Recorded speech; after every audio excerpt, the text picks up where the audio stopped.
Hey everyone, so the iPhone 17 has been out for about a month now, and I've been really excited to make this specific video. I've got the iPhone 16 right here in this, really nice pink, and the brand new iPhone 17 in this new lavender color. And the reason I'm so excited is that the new iPhone 17, the base model, it's put the iPhone 16 in a really interesting spot. See, this year Apple finally did what we've all been asking for years. They brought some major pro features to the regular 17. I'm talking a 120Hz ProMotion display, finally. They made the bezels thinner, they doubled the base storage to 256GB, and they did all of this without, a crazy price hike. So in this video, we're gonna cover all of it. The design, that massive difference in the display, the performance on the new iOS 26, the cameras, especially that new front camera. And then the big question, should you buy one? Or if you have the 16, should you, actually upgrade? Let's talk about it. So full disclosure, this pink iPhone 16, it's been my secondary phone since May 2025. Yeah, it's pretty new actually. The battery health is still at 100% with, I just checked, 95 charge cycles. I use it for everything from basic stuff to, when my main iPhone is on charge. This takes over for moderate and even heavy use. This Lavender 17, this has been my new secondary daily driver for about a week now. The battery is of course 100% with just under 10 cycles on it. And when the iPhone 16 came out last year, it was a really solid phone. It brought the action button and the new camera control button down from the 15 Pro, which was a great move. It got the A18 chip, and it was a very respectable update. But like I said, the upgrades on the 17 this year, they just feel significant. So let's look at them side by side. The 16 is 6.1 inches. The new 17 is slightly bigger at 6.3 inches. But, and this is the key thing, because Apple made the bezel so much thinner on the 17, the actual in-hand feel, it's almost not noticeable. You really only see the size gap if you put them right next to each other. In hand, they feel pretty much the same, and they both have the action button and camera control button. But then, you turn the screens on, and this is the entire story. The iPhone 16 has it's a good 6.1 inch 60Hz OLED screen. It's bright, it's sharp, no complaints, in a vacuum. The iPhone 17, this is the first time the base iPhone gets ProMotion. It goes from 1Hz all the way up to 120Hz. And let me tell you, it makes the phone feel like a Pro model. It is buttery smooth. It's just so much more responsive. It's brighter, it's more immersive. With the thin bezels, it's really a dream come true for base model users. Now, let's talk performance, because honestly, the iPhone 16 it's still an absolute beast. It's got the A18 chip. I ran Geekbench 6 on it, and I got 3,294 on single core and 8,325 on multi-core. And my day-to-day apps open quickly. Swiping between apps is smooth and responsive. This phone is really still absolutely decent for now. The 17 has the new A19 chip. My scores here are 3,573 single core and 9,143 multi-core. So yeah, it's faster for sure. But here's the thing I've noticed. I know last year's iPhone 16 performance was also great and fast, but because the screen was limited to 60Hz, it makes that fast performance feel something choppy. You feel me? With this iPhone 17 and its 120Hz screen, it's a different story. The speed feels accessible. And here's something really important for both phones: RAM.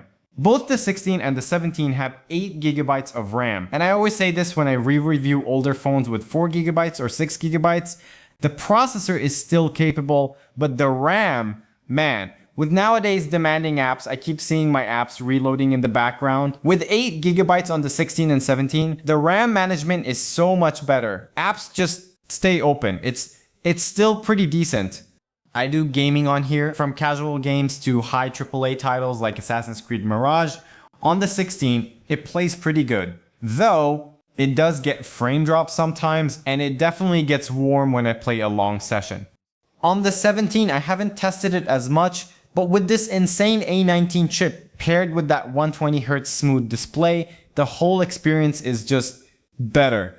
A quick word on battery life. On my iPhone 16, again, 100% health, 95 cycles since May 2025. It's solid. On the 17, 100% health, less than 10 cycles. It's been great. As my daily driver, the research actually suggests the 17 has a big leap in battery life over the 16, and I'm definitely feeling that. That ProMotion display, it can ramp down to 1 Hz, which really saves power. Next up, the camera. The 16 has a great 48 megapixel main and a 12 megapixel ultra wide. Honestly, it's fantastic. The 17 keeps the 48 megapixel main, but upgrades the ultra wide to 48 megapixel as well. So it's not a huge overhaul on the back, but that's a very, very welcome upgrade for ultra wide shots. But the real upgrade, the one that's, been all over social media, is the front camera. It's a new 18 megapixel sensor. And what's so cool and, functionally an upgrade is this new center stage feature. You can hold the phone vertically like you normally do for a selfie, but you can take a landscape photo. No more awkward one-handed claw grip to turn the phone sideways. For vlogging, for group selfies, it's actually functionally really, really smart. I really believe, we're gonna see all the competitors copy this one. Okay, let's talk software. Both are running the public stable version of iOS 26, which I really appreciate the huge upgrade Apple made here. The new liquid glass aesthetic, I love it. It's so fluid, the new animations are great, and it makes older versions like iOS 18 feel, well, old. I'm just used to this new liquid glass stuff now. Now, I did notice when I first updated my 16, the temperature was somehow more warm, but that really just happened for the first day or so. I think the phone was just, re-indexing the system files, settling in. It's fine now. Battery-wise, I do notice some improvement since I turned on the new adaptive power feature in iOS 26, so that's a nice touch.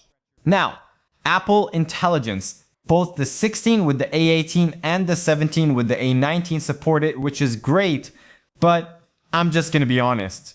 For me, it's not a very needed feature. It's not the reason to buy this phone.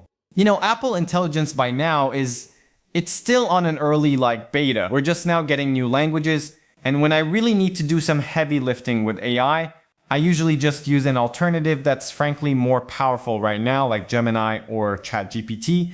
That's just my honest take. Okay, but no phone is perfect. So what are the considerations? For the iPhone 16, its biggest downside, honestly, is that 60 Hz screen. Now that the 17 has 120 Hz ProMotion for just a little more, it's a really tough sell. And for the iPhone 17, honestly, my only real gripe is that it still has USB 2.0 speeds on the USB-C port. It's 480 megabits per second. It's slow. Now for me, I airdrop everything, so it's not a huge deal. But if you're, a videographer trying to pull big files off this phone, you're gonna feel it. All right, so let's wrap this up. This is the most important part. Who should buy what? Right now, Apple is still selling the iPhone 16 on their official site, the 128 gigabytes model, for $699. The new iPhone 17 with 256 gigabytes of storage is $799. So for 100 more, you get double the storage. The much better 120 Hz ProMotion display with thin bezels, the upgraded 48 megapixel ultra wide camera, that new 18 megapixel center stage front camera, and a newer chip. So yeah, for me, I really recommend if you want to buy, you go with the iPhone 17. You will really feel the difference. That $100 more, it's the best value proposition Apple has offered on a base model in years. So here's my advice. If you're coming from an older phone like an iPhone 13, 14, or 15, skip the 16, go straight to the 17. The upgrade, especially with that 120 Hz screen, is going to feel massive. If you have an iPhone 16 right now, honestly, it's still a great phone. It's gonna last you for years. But if you're still in your return window, or if that 60 Hz screen is really bothering you, this is the one time where, yeah, a 1-year upgrade might actually be worth it. And if you're buying new today, just get the 17. It's the easiest recommendation I've made in a long time. But that's just my experience after using both of these. I'd love to know what you all think. Are you picking up an iPhone 17? Are you sticking with your 16? Let me know down in the comments. As always, thank you so much for watching, and I'll catch you in the next one.